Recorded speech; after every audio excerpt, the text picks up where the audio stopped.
उपस्थित अध्यक्ष महोदय, सभी उपस्थित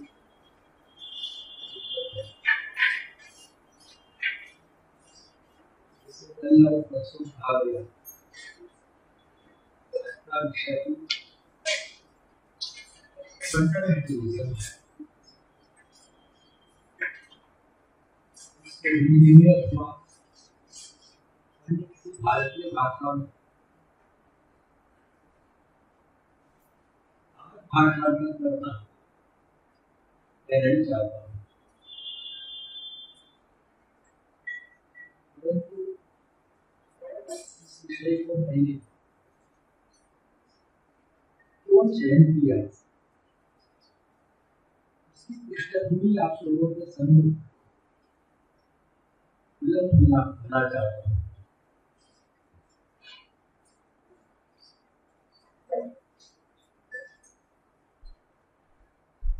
इस भारत में पुरानी नई शिक्षा प्रणाली के कारण, पाठ्यक्रमों के कारण राष्ट्रीयता संबंधित 3 प्रकार की विचारधाराएं दिखाई पड़ती है। एक विचारधारा को मैं कहूँगा नव राष्ट्रवादी, दूसरे को कहूँगा बहुराष्ट्रवादी, तीसरे को कहूँगा राष्ट्रवादी। नवराष्ट्रवादी विचारधारा वाले किसी भी राजनीतिक पक्ष के अथवा अन्य विचार वाले हो, नवराष्ट्रवादियों का विचार है यह भारत कदापि एक राष्ट्र नहीं था। अंग्रेजों के आगमन के कारण, अंग्रेजों की शिक्षा धीरे धीरे एक राष्ट्र बनता गया। देश इंडिपेंडेंट था। 1947 के बाद पूर्ण विकसित स्वतंत्रता प्राप्त एक राष्ट्र हुआ, इसलिए भारत एक नवजात राष्ट्र है। इस प्रकार विचार करने वाले लोगों की एक धारा है। दूसरी विचारधारा वाले हैं बहुराष्ट्रवादी, विशेषतः वामपंथी वाले, उपराष्ट्रीयतावाद वाले। इनका सब रवैया है भारत कभी भी एक राष्ट्र नहीं था, आज भी एक राष्ट्र नहीं, परंतु अनेक राष्ट्रों का एक संकुल बहुराष्ट्रीय राज्य है, मल्टीनेशनल स्टेट है। इसलिए वे बहुराष्ट्रवादी कहे जाते हैं। इस प्रकार के लोग भी विद्यमान है। तीसरे प्रकार के लोग हैं, वे भी अंग्रेजी शिक्षित हैं, परंतु वे राष्ट्रवादी हैं। उसका अर्थ दूसरे लोग राष्ट्रवादी नहीं, इस प्रकार मत सोचिए। सांकेतिक दृष्टि से राष्ट्रवादी है। क्यों? उनका रुख यह है, भारत एक प्राचीन राष्ट्र था, बीच में राज्यता प्राप्त की, अभागी रहे, उसके बाद स्वतंत्रता मिली, परंतु प्राचीन काल से अर्वाचीन काल तक भारत एक राष्ट्र था, राष्ट्र रहा, आज भी राष्ट्र है। इसलिए ये प्राचीन राष्ट्र है, नवजात राष्ट्र नहीं, बहुराष्ट्रवादी राष्ट्र भी नहीं। इस प्रकार विचार करने वाले लोग हैं। ये कौन कौन है कहना विस्तार से इस भाषण का विषय है। परंतु 1947 में स्वतंत्रता मिल जाने के बाद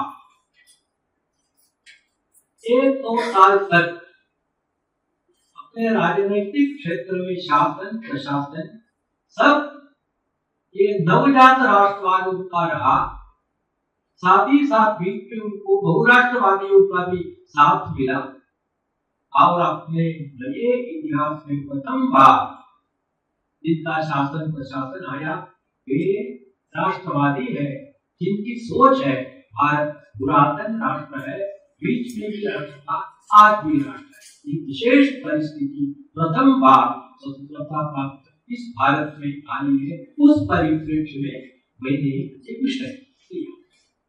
परंतु क्यों ये विषय लिया? जब इस प्रकार राष्ट्रवाद प्राचीन राष्ट्र आज भी राष्ट्र इस प्रकार के वाले शासन में आए, तब राष्ट्र की अस्मिता, राष्ट्र की पहचान, ये सब देखने के लिए, दिखाने के लिए उनको वेद काल से पूर्ण प्रकार का उल्लेख करना पड़ता है, उदाहरण देना पड़ता है, व्यवहार करना पड़ता है। ये सब देखने के बाद ये नवराष्ट्रवादी लोग अथवा बहुराष्ट्रवादी लोग उन्होंने एक पुरानी दो गालियां निष्फल हो गई, जिसको एंटी सेक्युलर कहना, कम्युनल कहना, उसमें कोई दम नहीं रहा, इसलिए उन्होंने आजकल कहना प्रारंभ किया है ये लोग सब फंडामेंटलिस्ट है। परंतु क्या अर्थ है इस फंडामेंटलिस्ट का वे भी नहीं जानते हैं, शायद सुनने वाले भी नहीं जानते, देने वाले भी नहीं जानते। इसलिए जब गाली दी जाती है, सब लोग जानते हैं गाली अनर्गल है, परंतु दी जाती है समझ में नहीं आती है। इसलिए हम जैसे लोगों को जब हमारे बारे में ये फंडामेंटलिस्ट कहते हैं, ये क्या है ये फंडामेंटलिस्ट की, इसका विश्लेषण करना, इसका अपग्रथन करना, इसका स्कैनिंग करना और स्कैनिंग करके ये बात क्या है इसको समझना चाहिए। इसलिए मैंने ये विषय हाथ में लिया। जब विषय में प्रवेश करता हूं तब मुझे बहुत छोटा प्रश्न ध्यान में आता है।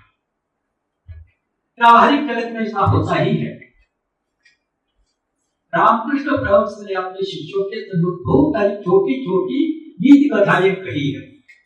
उसमें एक कथा ऐसी है, एक देहाती आदमी शहर में जा रहा है दुकानदार के पास, तो दुकानदार सोचता है वो समाशिष्ट आदमी है, इस प्रकार सोचता है।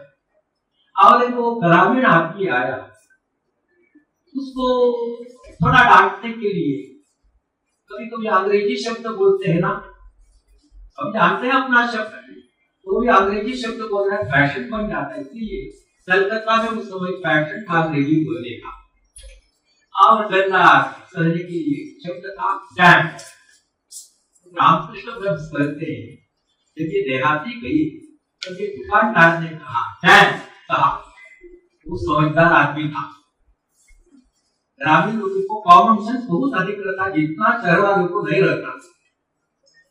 तब ये देहाती ने सोच सुना कि डैम कर रहा है, तो देहाती ने निश्चल भाव से कहा भैया ये डैम है ना, उसका अर्थ अगर अच्छा है तो मैं डैम, मेरे पिताजी डैम डैम है, मेरे दादाजी डैम डैम डैम है।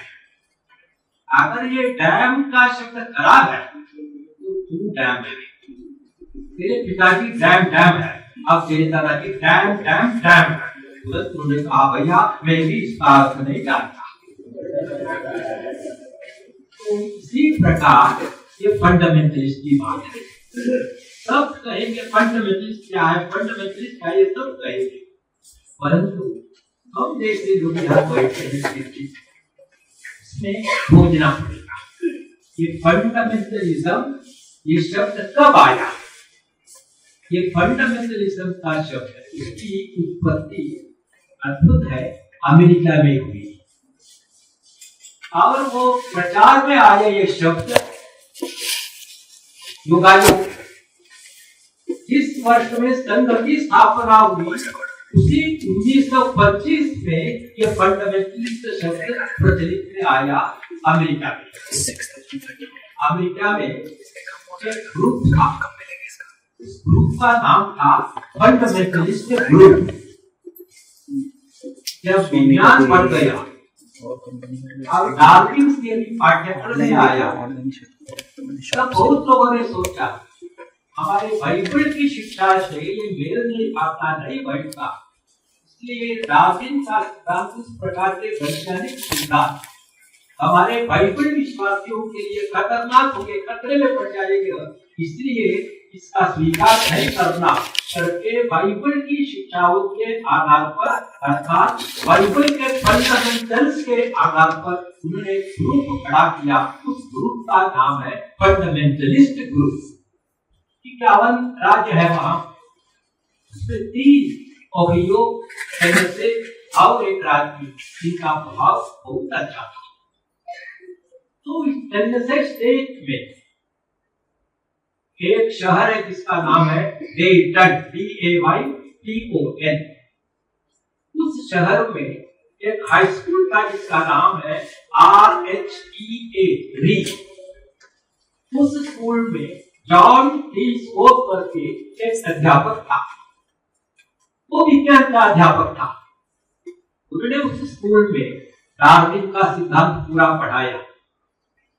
डार्विन का सिद्धांत मनुष्य जाति का पूर्व भविष्य इस सिद्धांत के अनुसार वानर जैसा दिखता है, ये सब कहा।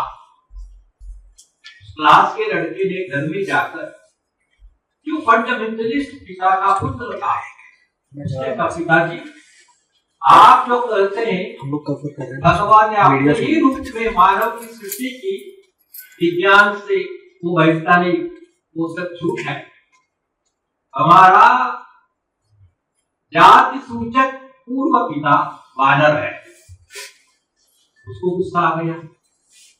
उसने क्या किया, कथा बड़ी है परंतु उसने इस John T scope high school के खिलाफ मुकदमा चलाया। सुनवाई आ गई और 10 जुलाई 1925 को सुनवाई प्रारंभ हुई। 10 दिन तक विचारणा चली और 21 जुलाई 1925 को फंडामेंटलिस्ट जहां प्रभाव में थे उस टेनेसी स्टेट में वहां के कोर्ट ने जॉन टी स्कोप पर $100 जुर्माना डाल दिया। साइंस टीचर, इसलिए फंडामेंटलिस्टों की जीत हुई, वैज्ञानिकों की हार हुई। ये 21 जुलाई 1925 की बात है। तो उस समय से फंडामेंटलिज्म ये आ गया, उस समय से ये प्रचलित में आ गया। उसके पूर्व क्या है फंडामेंटलिज्म, भगवान भी शायद नहीं जानते, परंतु इसका अध्ययन करते समय केवल अमेरिका तक सीमित नहीं था ये फंडामेंटलिज्म। ये फंडामेंटलिज्म का प्रकट स्वरूप इस घटना द्वारा आया होगा, परंतु इसका अस्तित्व यूरोप में था। अब यूरोप में मध्यकालीन युग से था। उसका पूरा लंगर एंकर वो ईसाई पैपल मिशन उसमें था, चर्च थी और चर्च का विषय सब इस प्रकार बाइबल ने जितना कहा वही ठीक है। विज्ञान अनुसंधान के कारण इसका आविष्कार आज हो रहा है, वो सब हमारे लिए मान्य नहीं है। इस प्रकार का जो ग्रुप का स्रोत और प्रचार और उसका पीछा करना, ये सब पैपसी का स्वभाव था, पैपसी का भाग था। इसलिए ये फंडामेंटलिस्ट ग्रुप के फंडामेंटल्स क्या थे, फंडामेंटल्स 5 या 6 वो बाइबल पर आधारित अध्ययन करते थे। उसमें पहला फंडामेंटल क्या है, इमैकुलेट वर्जिनहुड ऑफ मैरी। उसी में से निकलता है डिवाइन बर्थ ऑफ क्राइस्ट, यानी स्त्री पुरुष संभोग के बिना ईसा मसीहा का जन्म हुआ। स्त्री पुरुष संभोग के बिना मेरी को दिव्य गर्भ भी प्राप्त हुआ। इसलिए मेरी को मिला दिव्य गर्भ, इमैकुलेट वर्जिनहुड का ही भाव था। अब उस दिव्य गर्भ से जो पैदा हुआ उसका बर्थ भी इमैकुलेट था। हम जैसे आदमियों का असंभव के कारण नहीं, ये एक सत्य है, ये एक नॉन नेगोशिएबल है। इस प्रकार विश्वास करना ये रोम पैपसी की बात थी। ये पहला फंडामेंटल। दूसरा फंडामेंटल उनका ईसा मसीह का सूली पर चढ़ाया, 3 दिन के बाद मृत्यु से वो वापस आया, अर्थात पुनरुत्थान हुआ। Resurrection of Christ. The resurrection of Christ is unquestionable historic truth for a Christian. ये फंडामेंटल है। दूसरा फंडामेंटल, रिसरेक्शन ऑफ क्राइस्ट। तीसरा फंडामेंटल, ईसा मसीह का जन्म होने के बाद ईसा मसीह ने जन्म लिया विश्व कल्याण के लिए, ये सबको पाप मुक्त करेगा। जो लोग उनके पूर्व जिनका जन्म हुआ उनका भी पाप का प्रचारण वो करेंगे। ये सबका पाप अपने ऊपर लेकर सबको पाप मुक्त करेगा। केवल ईसा मसीह पर विश्वास होना, इस प्रकार का जो विश्वास है इसको अंग्रेजी में एटोनमेंट ऑफ सिन कहते हैं। एटोनमेंट ऑफ सिन। ये आपने अभी तुलना में मैं 1 सेंटीमीटर थोड़ा इधर जाऊंगा, ये तुलना में अपने भी दर्शन से नहीं बैठा। नागते कस्यचित् पापम् न सुकृतम् विभुः कहा है गीता ने। साक्षात भगवान भी किसी का भी पाप कहो, किसी का भी सुकृत कहो, अपने ऊपर नहीं लेता। ज्ञान से भ्रम होता है, अज्ञान होता है, उसके कारण ये होता है। ये गीता का कहना है। परंतु यहाँ ईसा मसीहा सबका पाप का भार अपने ऊपर लेता है। इसको एटोनमेंट ऑफ सिन। ये कैसे होता है? जो मत विश्वास करो। ये तीसरा फंडामेंटल है। अब चौथा फंडामेंटल है, बाइबल कभी भी स्खलित नहीं हो सकता, कभी भी गलत नहीं बोल सकता। उसको अंग्रेजी में कहते हैं इनहेरेंसी ऑफ द स्क्रिप्चर। एरर नहीं हो सकता, इनहेरेंसी ऑफ द स्क्रिप्चर, यह है उसके बाद का फंडामेंटल। और आखिर का ब्लैंकेट फंडामेंटल है any miracle in the Bible is a historical truth unquestionable. यह है।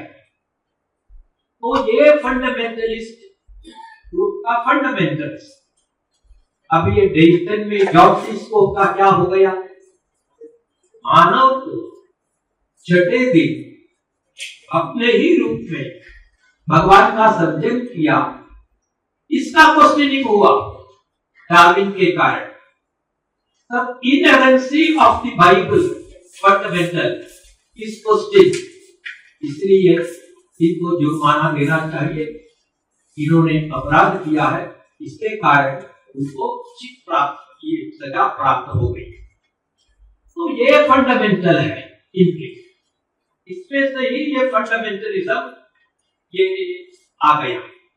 अब इसके कारण जो आज फंडामेंटल कहते हैं, ये नहीं था। इसके कारण विज्ञान और बाइबल बहुत बड़ा संघर्ष वहां चला।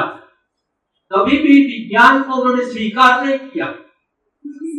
इसका मुख्य कारण समझ लेना, पूरा ईसाई समाज नहीं परंतु उनके चर्च का नेतृत्व है। समाज को दोष मत दीजिए,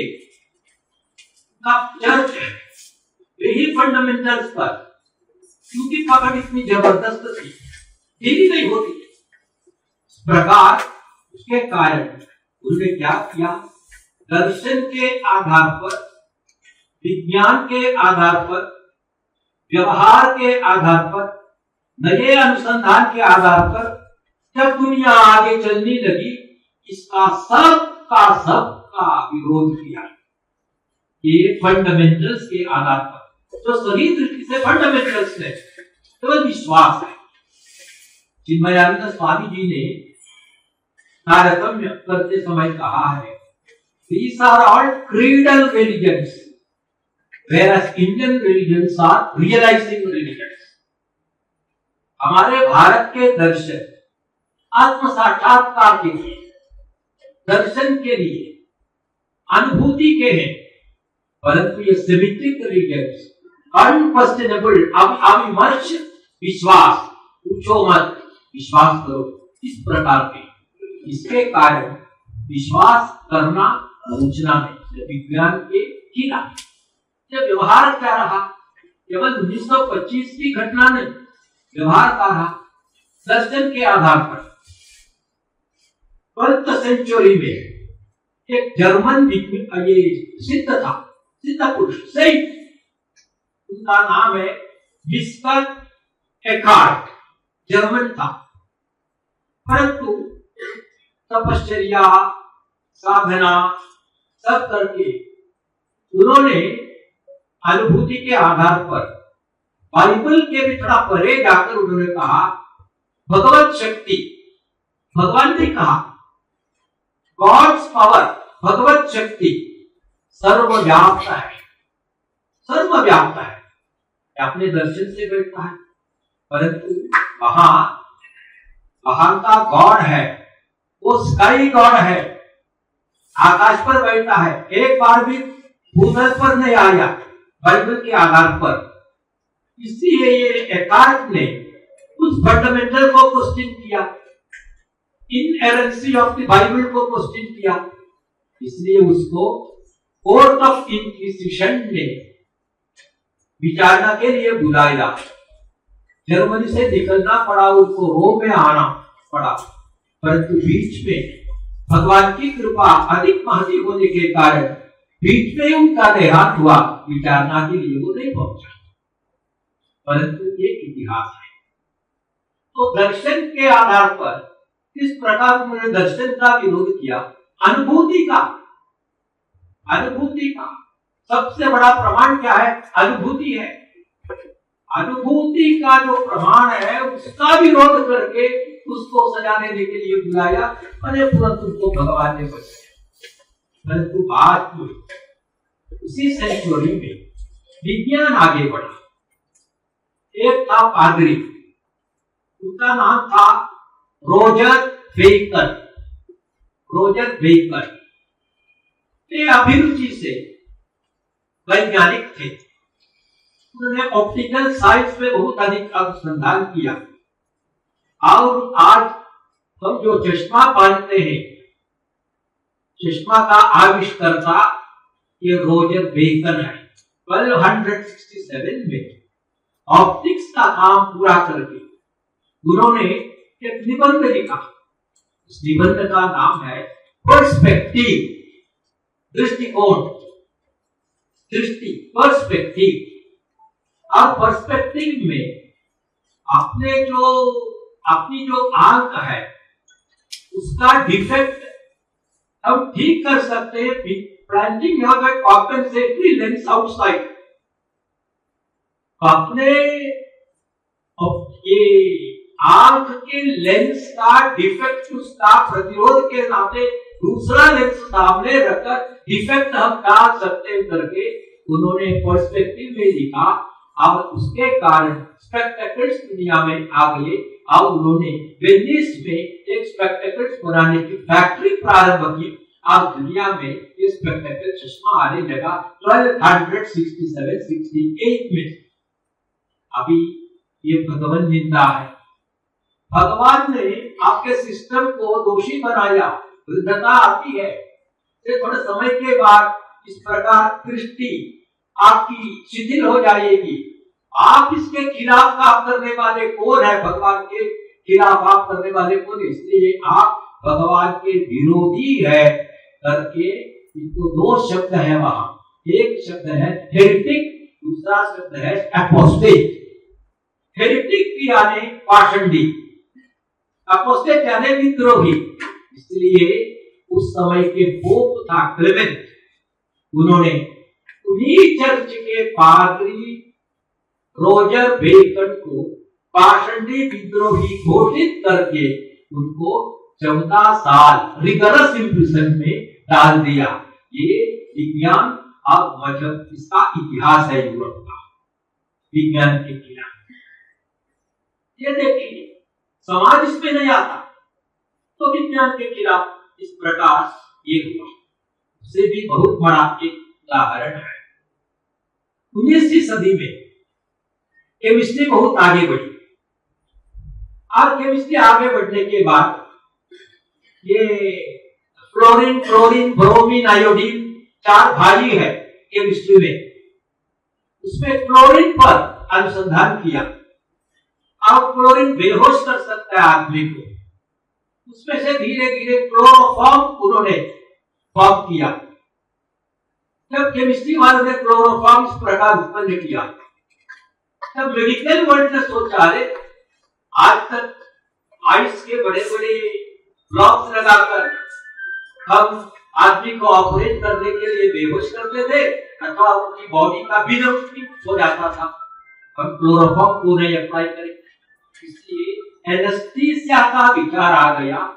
अब एनेस्थीसिया देने के लिए क्लोरोफॉर्म किस प्रकार, कितने मात्रा में एडमिनिस्टर करना, ये विचार होने लगा।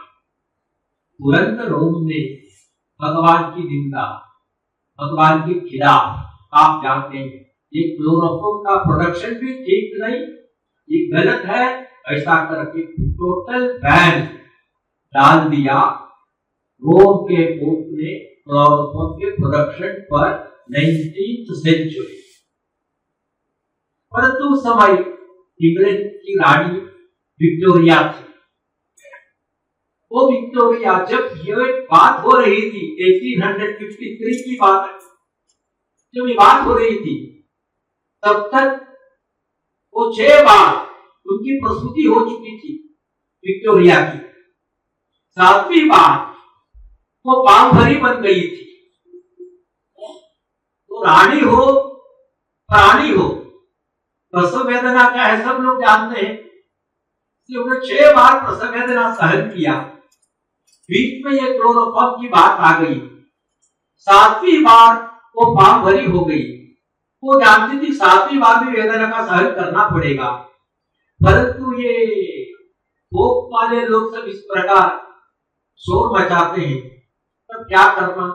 उन्होंने वैज्ञानिकों को बुलाया, कुछ सोचो मत, मैं सुख प्रसविनी होना चाहती हूँ, मेरे ऊपर क्लोरोफॉर्म का प्रयोग करो, आज मैं अच्छी तरह तसला बन जाऊंगी। ठीक कहा। अब प्रथम बार क्लोरोफॉर्म विक्टोरिया पर प्रयोग किया गया और वो सुख से, शांति से प्रसवा हुई। अब सब कुछ ठीक हो गया। ये पूरी कंट्रोवर्सी समाप्त होगी। जब रानी ने ही किया तो बाकी प्राणी सबके लिए तैयार। उस समय से क्लोरोफॉर्म एनेस्थीसिया के नाम पे आ गया। आप इतिहास पढ़िए क्लोरोफॉर्म का, तो किस प्रकार का है वह। तो इसके प्रकार होने के बाद, इस बैकग्राउंड से थोड़ा पीछे जाने के बाद, ये फंडामेंटलिज्म के कारण क्या हुआ, एकदम अंध विरोधी विज्ञान के 3 साइंटिस्ट हुए वहां 16वीं सदी में, 1548, 43, 48, 8 साल के बाद, 14 साल के बाद। एक थे कोपरनिकस, दूसरा था ब्रूनो, तीसरा था गैलीलियो। इनका अनुसंधान एस्ट्रोनॉमिकल था, भू संबंधित, सूर्य संबंधित, सौर मंडल संबंधित। जियोसेंट्रिक दुनिया हीलियोसेंट्रिक है करके एक ने बता दिया। सूर्य पृथ्वी की परिक्रमा नहीं, सूर्य की परिक्रमा पृथ्वी करती है और गोलाकार है पृथ्वी का। इस प्रकार तीनों का मेल खाता है एक ही प्रकार। और सूर्य स्थिर है, बाकी ग्रह मंडल घूमता है, आपस में आकर्षण है, एक बैलेंसिंग है, जिसको मैंने परसों धर्म कहा। ये सब तीनों ने कहा, ये सब बाइबल के खिलाफ है। बाइबल में पृथ्वी फ्लैट है, आज भगवान स्वर्ग पर बैठा है, अब सूर्य पृथ्वी की परिक्रमा करता है, इसके खिलाफ ये तीनों ने काम किया। इसलिए अंत में क्या किया, कोपर्निकस का सिद्धांत मृत्यु के 30 साल तक प्रकाशित नहीं किया और उनको सॉलिटरी कन्फाइनमेंट में डाल दिया। रोते राते उनका देहांत हो गया, परंतु उनका पक्का विश्वास था मेरे मर जाने के बाद भी ये सत्य निकलेगा, निकलते ही रहेगा। उन्होंने कहा और अंतिम श्वास लेके छोड़ दिया, भ्रूणों को जिंदा जलाया और शरीर को पकड़कर जबरन उनसे कहलाया, आपने जो कहा है पृथ्वी गोलाकार है, गलत है, लिखो करके उन्होंने वो हस्ताक्षर करके लिखा। ऐसा मुझे लगा था, परंतु जो आप कहते हो ठीक कहकर तुमने जबरन उसका हस्ताक्षर किया अपने विश्वास के अनुभूति के खिलाफ। ये सब इतिहास है। तब इसका प्रार्थना क्या है, फंडामेंटलिज्म। इसके कारण यूरोप में ये फंडामेंटलिज्म आ गया हमेशा, परंतु भगवान की कृपा से रिनेसांस के कारण, रिफॉर्मेशन के कारण समाज ऊपर उठा। पैपसी के बावजूद विज्ञान प्रबल हो गया, विज्ञान धर्मिता उत्पन्न हुई। इसलिए अंततः यूरोप में साइंस जीता और फंडामेंटलिज्म हारा। ये भी यूरोप का इतिहास है, अत्यंत शोभामय इतिहास है यूरोप का। फंडामेंटलिज्म हारा और विज्ञान जीता। दुर्दैव से इसी प्रकार का जो दूसरा मजहब है इस्लाम, वहां इतिहास दूसरे प्रकार का था। वे मोटे तौर पर आज भी समाज के नाते समूहशः फंडामेंटलिस्ट है। दोनों सेमिटिक भाई भाई है, किताबी मजहब है, किताब सर्वस्व ऐसा है। तो इसी प्रकार है वहां भी एक सिद्ध हुआ था अल भक्त करके, उनका सिद्धांत अरबी में लिखा है। हम कहते ना अहम ब्रह्मास्मि, इसी प्रकार मैं भगवान बन सकता हूं करके उन्होंने कहा। उनको उम्मत ने बुलाया और उनको जिंदा मार दिया, प्रकार मारा। बहुत अधिक उदाहरण है इस्लामी जगत में, कहना कठिन है परंतु अत्यंत रोचक एक उदाहरण है। 2014 15 जुलाई अगस्त मुंबई में था मैं, टाइम्स ऑफ इंडिया में एक समाचार आया 2014 15 अगस्त। उसमें एक टाइटल है, उसमें ये faith in conflict with science, faith in conflict with science. वहां एक आदमी था बांद्रा का, उनका नाम है ये अमीर अली लखानी, LAKHANI लिखा है। इसका उच्चारण लखानी कहना, लखानी कहना मैंने जानता, कारण अंग्रेजी से मैंने उच्चारण लिया। आप अगर मैं गलत उच्चारण कर रहा बाद में आप बताइए। इसलिए मैंने लखानी कहा, LAKHANI लिखा है। ये अमीर अली लखानी, उनकी आयु 77 बांद्रा के निवासी है। उन्होंने 77 की आयु में उन्होंने कहा, मेरे मर जाने के बाद मेरा शरीर मैं जे हॉस्पिटल में दान दे दूंगा, इसके कारण वहां के छात्र के लिए वो उपकार में आ जाए। और वहां से परीक्षा मंगवाया, भर दिया उन्होंने, परंतु उनके बच्चों ने आपत्ति उठाई, पिताजी आप मुसलमान हैं, आप इस प्रकार शरीर दान नहीं दे सकते, मुसलमान शरीर इस प्रकार दान नहीं, ऐसा कुरान में नहीं कहा। ये क्या बात है, कुरान में ये विज्ञान इतना नहीं बढ़ा उस काल में, देखूंगा करके उन्होंने उनके ये मुल्ला मौलवी को बुलाया। मुल्ला मौलवी ने भी मना किया। ये सब टाइम्स ऑफ इंडिया में लिखा है। मूल्यवान का तर्क क्या था? देखिए, आपके मर जाने के बाद शरीर गाड़ देंगे और अंतिम दिन की सुनवाई आ जाएगी, दुनिया के अंत। उस दिन आपको कब्र से जिस प्रकार आप लेटे गए उसी प्रकार आपको उठना पड़ेगा और आप भगवान के सामने खड़े होकर सुनवाई करेंगे। उस समय विचारना होगी। अगर आपका शरीर ही नहीं मिला, कहां से उठेंगे आप? इसलिए मुसलमान को इस प्रकार शरीर देना मना है। इसलिए मुसलमान होने के कारण आप इस प्रकार नहीं कर सकते। इसलिए आपको ये करना ही चाहिए। उपकारी हो मेरा शरीर, तब आपको कन्वर्ट होना पड़ेगा।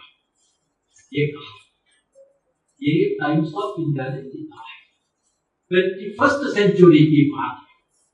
तो इस प्रकार के जो मन है, इसको कहते हैं फंडामेंटलिज्म।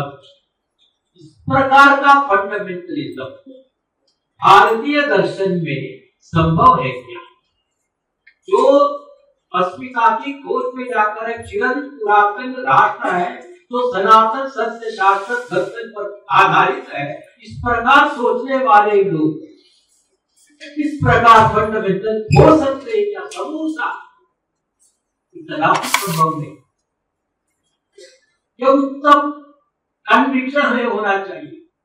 अपने भारतीय दर्शन में इस प्रकार का सेमिस्टिक विश्वास के आधार पर फंडामेंटलिज्म असंभव। अगर अंधेरा उजाला एक साथ रह सकता तभी यह संभव है। तो इस प्रकार ये हमको सोचना चाहिए। इसलिए फंडामेंटलिज्म का मनोविज्ञान क्या है, इसकी साइकोलॉजी क्या है, जब इसकी साइकोलॉजी एनालाइज करते समय बहाल क्या है? Book is the last word on human intelligence. ये उसका मुख्य सिद्धांत है। ये सिद्धांत हमारे लिए मान्य है क्या? Book is the last word on human intelligence. एक बार बाइबल आ गई, एक बार भगवत गीता आ गई, एक बार कुरान आ गया, उसके बाद ह्यूमन इंटेलिजेंस सब हो गया, उसके बाद आगे नहीं आ सकता। हो सकता है। Unending originality is the secret of creation. Secret of creation क्या है? Unending originality.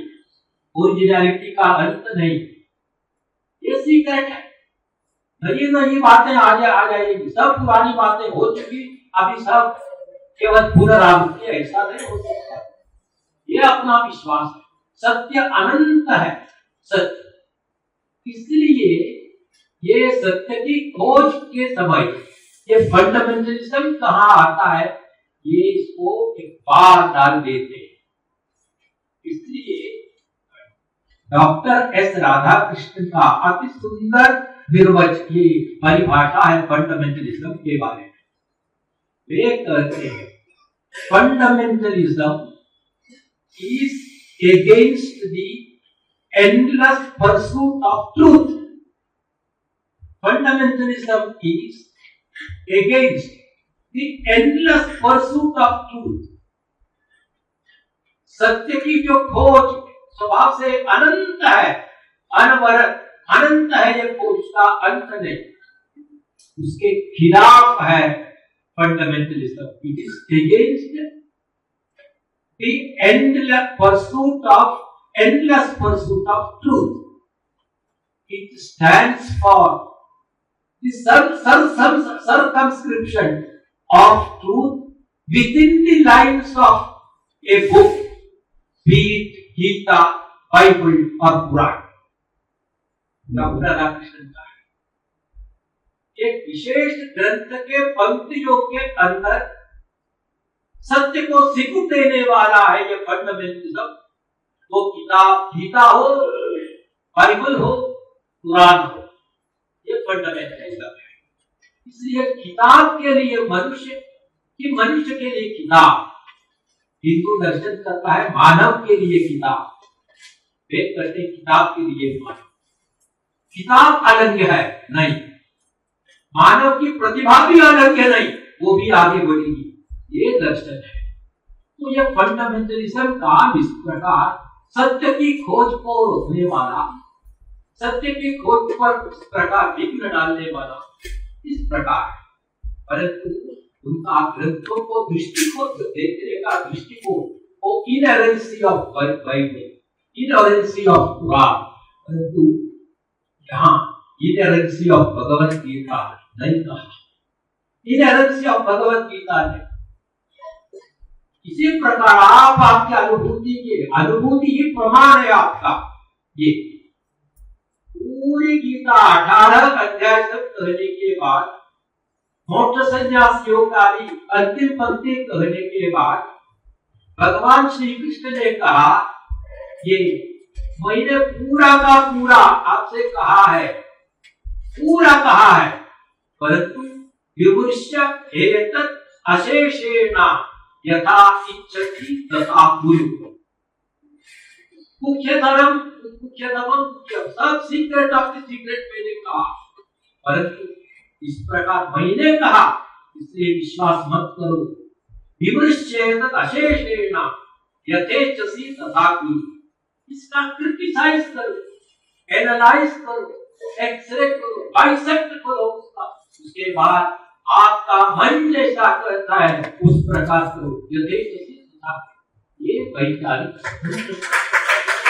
इसको कहते हैं विज्ञान। इसलिए fundamentalism stands for the some circumscription of truth within the lines of a book, be it Bible, Gita और कुरान। ये परंतु बाइबल ये गीता उस प्रकार का शिक्षा श्री कृष्ण परमात्मा कितनी स्वतंत्रता देते हैं। तो ये अपना जो दर्शन है वो फंडामेंटलिज्म के बिल्कुल खिलाफ है, हाईली रैशनल विज्ञान है। इस भगवत गीता का भाष्य शंकराचार्य ने लिखा, वो क्या पंडित हो गए, उस भाष्य में उन्होंने क्या लिखा, बाइबल ये देवों का भाष्य, ये हाईली रैशनल फिलॉसफर वेदांत का केसरी कहते हैं। ये शंकराचार्य लिखते हैं प्रमाण यानी अनुभव है, विश्वास यानी उनकी मन की बात है। अभी दोनों में टक्कर होती है तो प्रमाण आधार है, प्रमाण आधार है। और वो प्रमाण किस प्रकार आधार है करके शंकराचार्य कहते हैं, जिन्होंने वेदों का पुनरुद्धार किया, उपनिषदों का भाष्य लिखा, ब्रह्मसूत्र का भी भाष्य लिखा। इस प्रकार का आदमी कितना रैशनलिस्ट हो सकता है, इसका बहुत अच्छा उदाहरण है। वो कहते हैं शीतो अग्नि अप्रकाशो वा इति ब्रुवत् श्रुति शतमपि न प्रामाण्यम उपैति। ये कहते हैं अगर 100 उपनिषद आकर 100 उपनिषद एक नहीं 10 का भाष्य उन्होंने लिखा, उसे भी 10 गुणाओं कहते हैं। 100 उपनिषद आकर अगर मुझे कहती है उपनिषद अग्नि शीत है, ठंडा है, अग्नि प्रकाशहीन है, अप्रकाश है, अगर इस प्रकार यदि 100 उपनिषद कहती है तो भी उन उपनिषदों को मैं नहीं मानूंगा, मैं प्रमाण मेरे अनुभव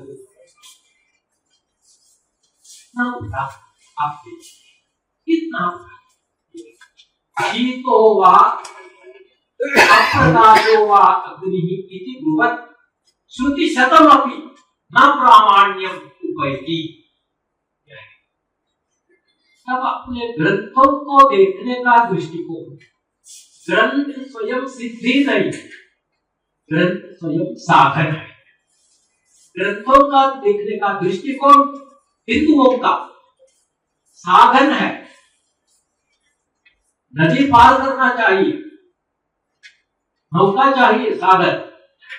नदी पार की, जिस नौका के कारण मैंने नदी पार की, मैं जीवित रह सका, डूब के नहीं मरा, इसलिए सोचकर नौके को कंधे पर चढ़ाकर आदमी चलता है क्या? वहां जाने के बाद वो छोड़ देता है। उतना ही महात्मा है ग्रंथ का। आपने लोगों ने कहा है, एक उपनिषद है, उसका नाम है ब्रह्म बिंदु उपनिषद। उसमें कहा है, वो पूरा मन की बात है।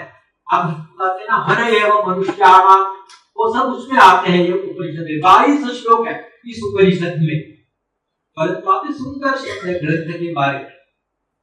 वो कहते हैं, ग्रंथम अभ्यस्य मेधावी, एक मेधावी बुद्धिमान ग्रंथ का अध्ययन करके, अध्ययन करना या क्या करते हैं, ज्ञान विज्ञान तत्व, उस ग्रंथ से ज्ञान ग्रहण किया, विज्ञान ग्रहण किया, तत्व ग्रहण किया, पूरे ग्रंथ को निचोड़ कर पी लिया उसको, ज्ञान विज्ञान तत्व पूरो सब इस प्रकार बेहतर के बाद कहते हैं कि ग्रंथम अशेषतः, पूरा का ग्रंथ को फेंक दो, एक पृष्ठ भी मत रखो। ग्रंथम अशेषतः, आप उसके लिए अति सुंदर उपमा देते हैं, पलालम इव ध्यानार्थी, ध्यानार्थी दाना लेने वाला आदमी। और उसमें से चावल मिल गया, उसके बाद भूसा को क्या करते हैं, अब फेंक देते हैं, फेंक देते हैं। अगर उसमें से उनको चावल का गेहूं मिल गया तो छिलके को आप छोड़ देते हैं, ये छिलका उसको कहते हैं पलालम। धान्य का अर्थ, धान्य को चाहने वाला आदमी, धान्य मिलने पर भूसे को, भूसी को अथवा अपने पलालम को जैसे छोड़ देता है, उसी प्रकार ज्ञान विज्ञान तत्व का ग्रहण करके ग्रंथ को त्यजेत अशेषतः।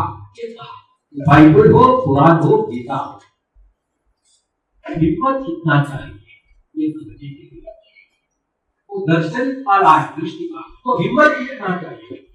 अब ये सब इस प्रकार ग्रहण करने वाले समग्र समाज को, वैज्ञानिक कहो, बौद्धिक कहो, कितना उठाकर होगा, परंतु भगवान की कृपा से भारत के समाज का सैद्धांतिक बौद्धिक सब उस प्रकार का ऊंचा था।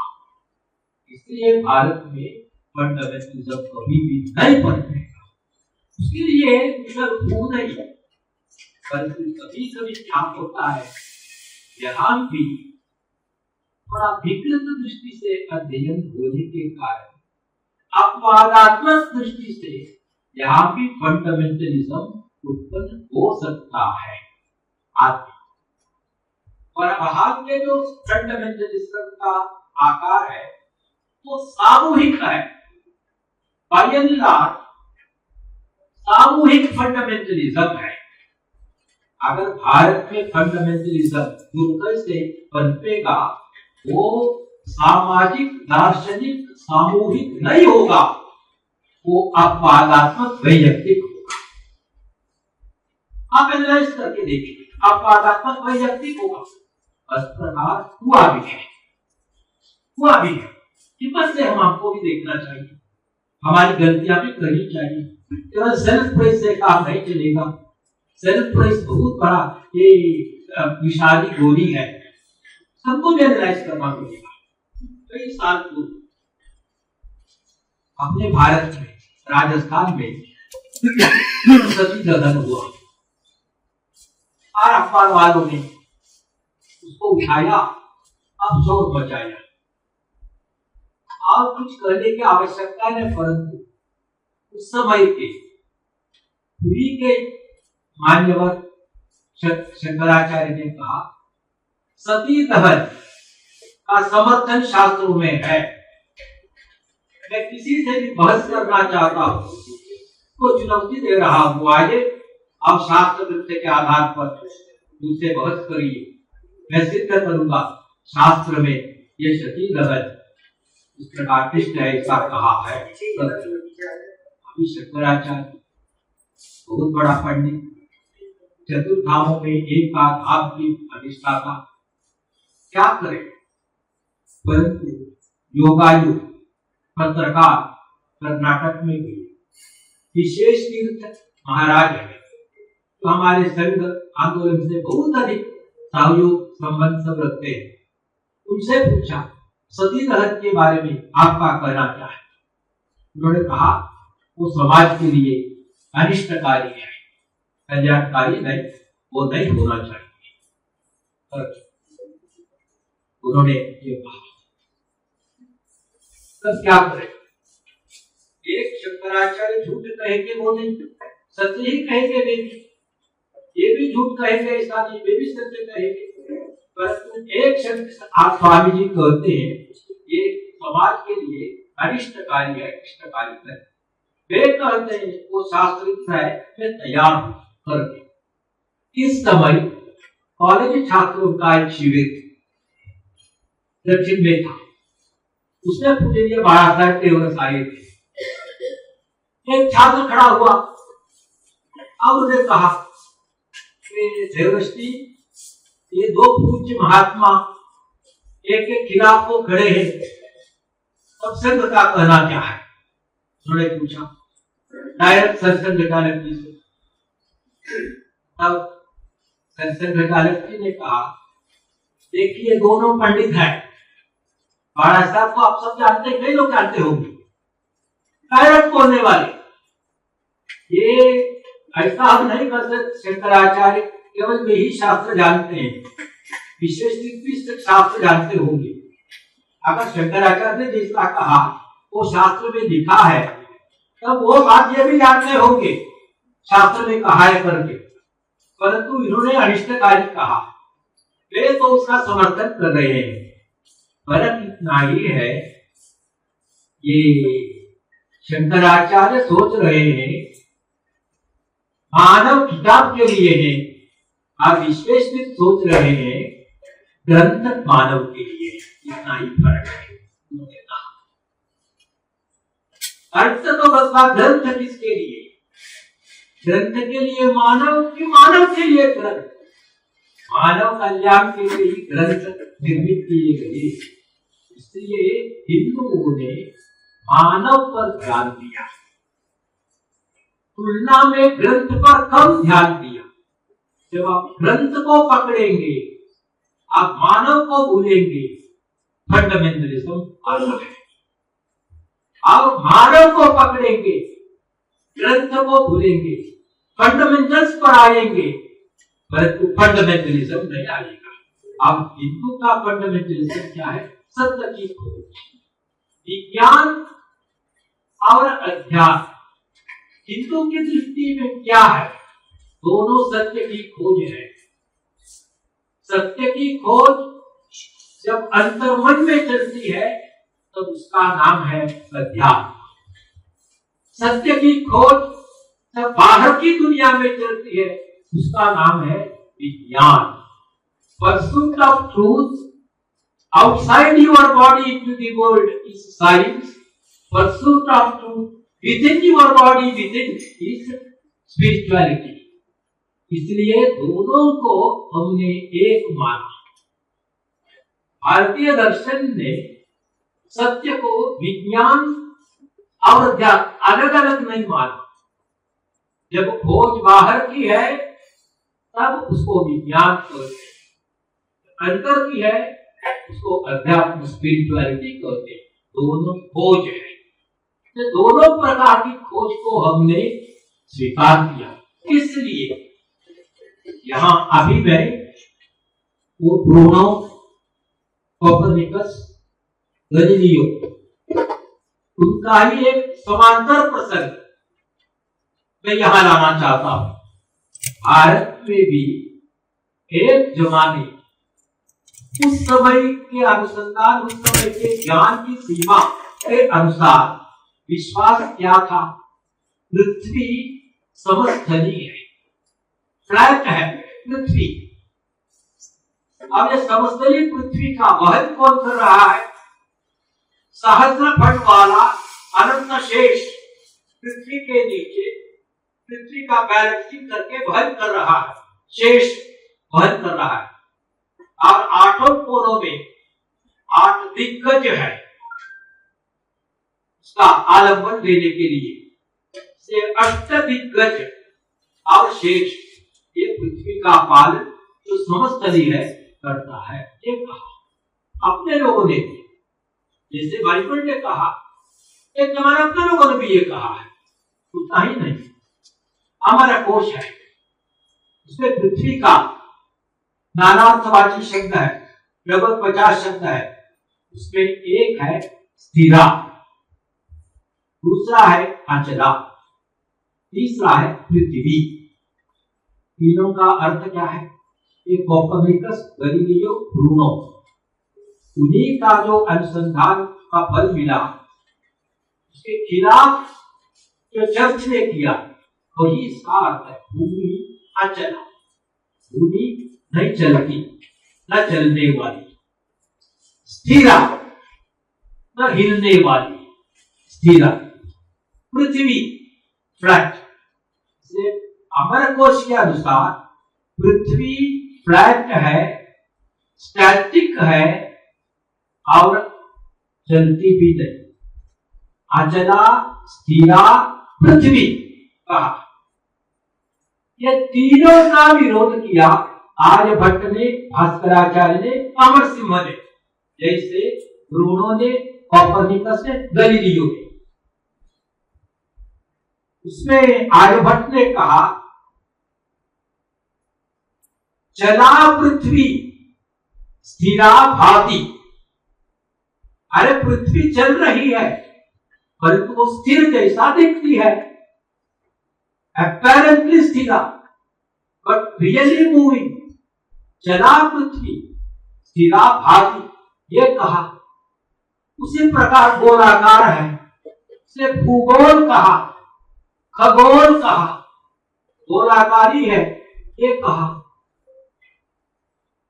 अब ये तीन वैज्ञानिकों ने इस प्रकार कहा, परंतु जिस पवित्र देश में इन प्रकार के तीन वैज्ञानिकों का जन्म हुआ, उनका भविष्य ब्रूनो का जैसा था क्या, गैलीलियो का जैसा था क्या, कोपर्निकस का जैसा क्या था?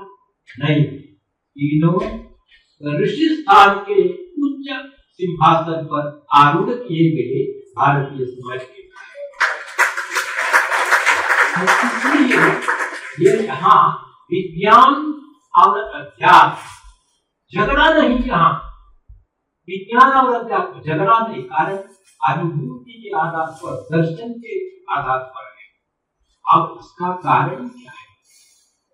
मैंने कल संस्कृति के बारे में करते समय कई सैद्धांतिक गुणों के बारे में कहा, परंतु आज के लिए मैंने दो गुणों का उल्लेख कल नहीं किया, जानबूझकर अभी कर रहा हूं।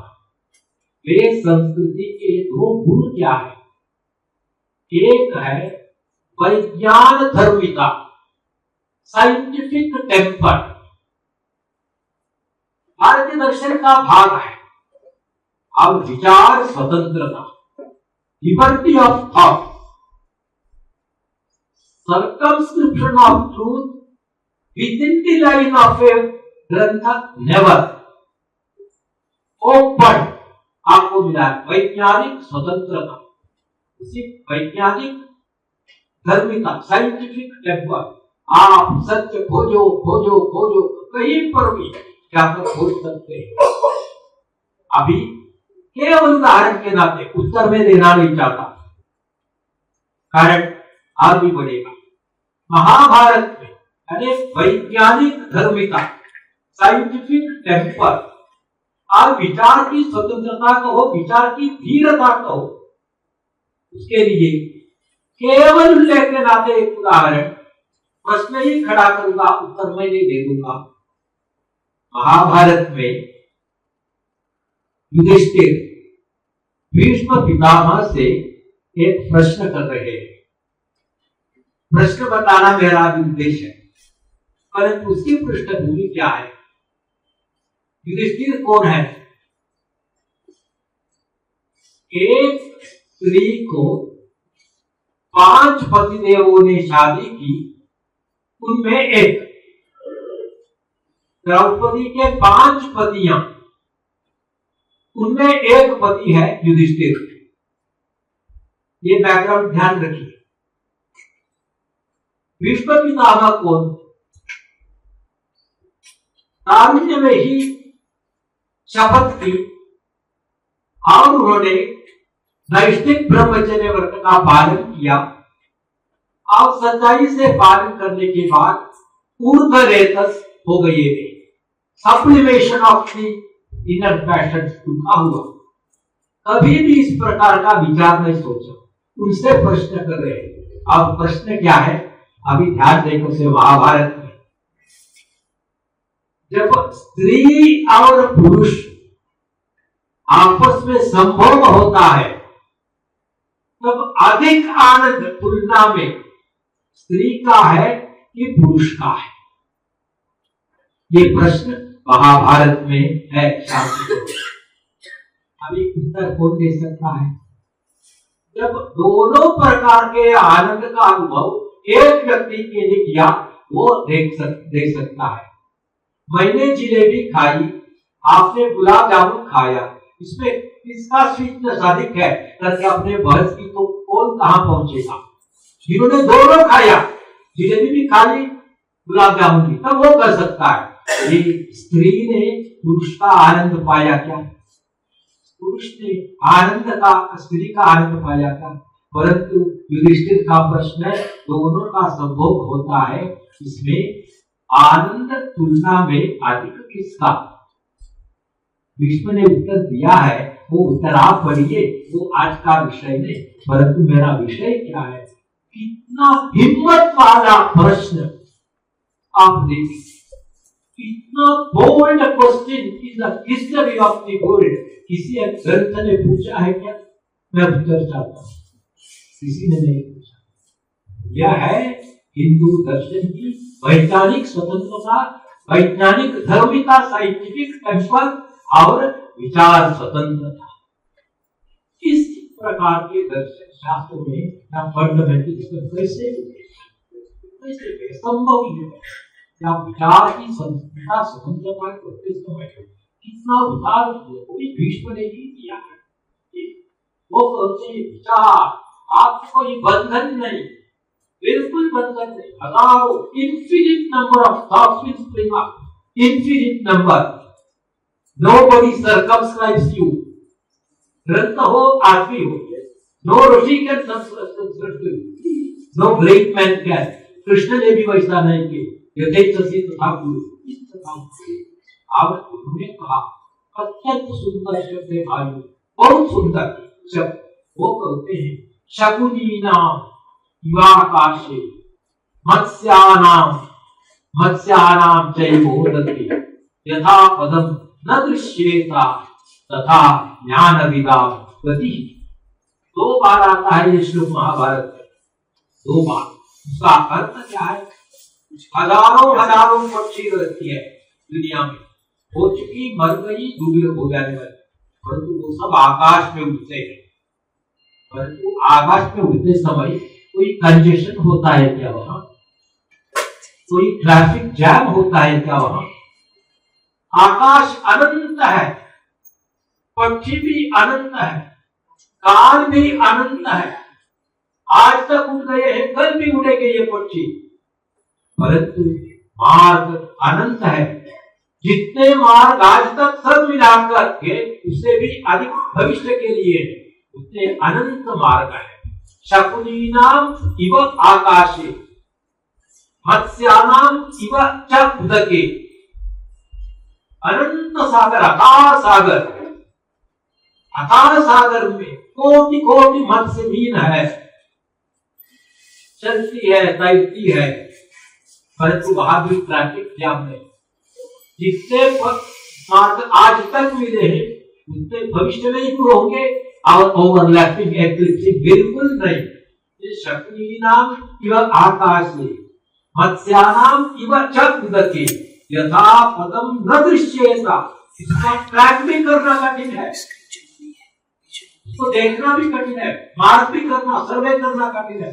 यथा पदम न दृश्येता तथा ज्ञान विदां गति। ज्ञान के मार्ग उतने हैं। मेरा ही ग्रंथ की तुम्हारा गलत, वो दर्शन भारत का, तुम्हारा भी ठीक, मेरा भी ठीक, भविष्य में भी आने वाला वो भी ठीक होगा। इस प्रकार अनंत खोज, endless pursuit of truth, and Hinduism is never against it, fundamentalism is against it. तो इस प्रकार जो फंडामेंटलिज्म है वो भारत के रक्त का, भारत के रक्त के खिलाफ है। भारत का स्पंदन वैचारिक स्वतंत्रता, वैज्ञानिक धर्मिता, उदार चिंता, अब उसके लिए साथ देना, ताकत देना, उस प्रकार के लोगों को ऋषि बनना, चिंता दिलाना, इस प्रकार है। तो fundamentalism is against the grain of Hindu nationalism, ये हमको सोचना होगा। इसलिए मैंने ये विषय आप लोगों के सामने रखा।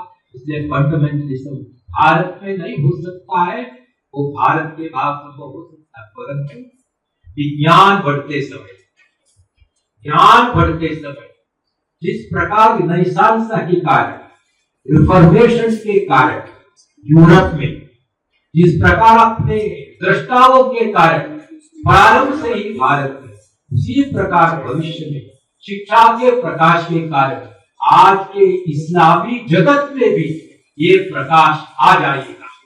प्रकाश को रोकना संभव नहीं, थोड़े समय के लिए संभव। इसलिए जिस प्रकार ईसाई समाज यूरोप का फंडामेंटलिज्म को हराकर अब साइंटिफिक टेम्पर की ओर चले, अब इस प्रकार प्रारंभ से ही भारत का समाज साइंटिफिक टेम्पर को, लिबर्टी ऑफ थॉट को पकड़कर आगे चलता रहा, उसी प्रकार आज या कल ये रोशनी के प्रकाश के कारण तथाकथित आज का जो पिछड़ा समाज फंडामेंटलिज्म की दृष्टि से उसको भी आना पड़ेगा। अब विश्व भविष्य में नॉन फंडामेंटलिस्ट, कल्याणमयी, वैज्ञानिक, वैचारिक स्वतंत्रता से आभा देने वाला एक समाज जहां बनाएगा, इस दृष्टि से फंडामेंटलिज्म को देखने नहीं कर सकते। केवल है हाँ,